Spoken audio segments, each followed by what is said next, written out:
The Aditya Birla Dynamic Bond Fund has been in existence since 2004 and is currently being led by Bhupesh Bameta and Mohit Sharma, with Bameta leading the management responsibilities on the fund.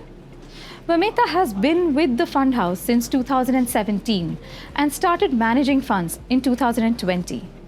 His experience as an economist stands out, and his contribution on the duration side is significant.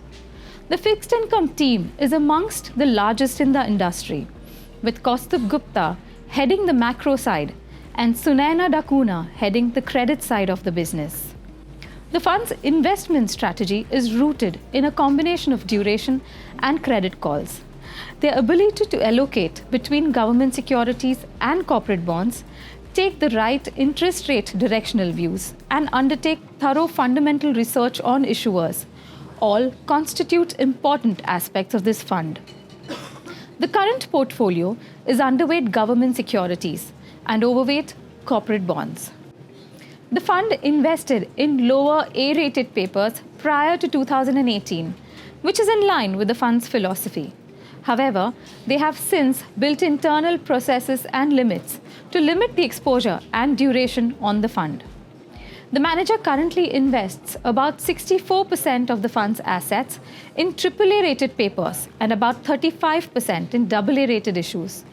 This is slightly higher as compared to peers in the category. The team has been following a barbell approach when it comes to managing duration.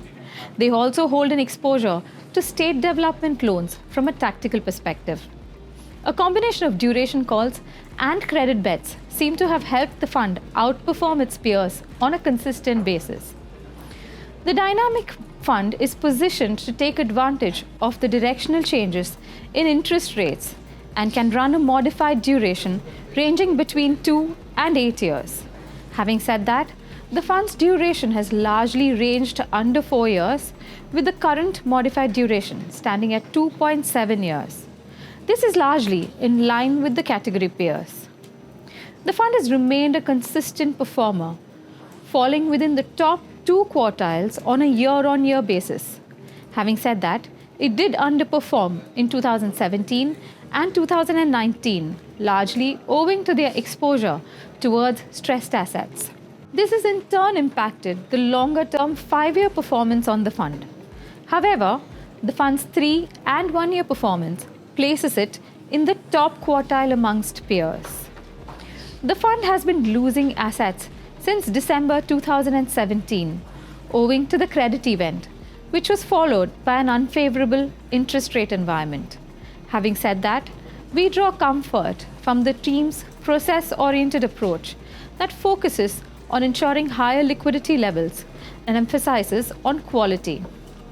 We think that this is a good fund for investors who want to have an exposure across duration and credit, but also have a slightly higher risk appetite.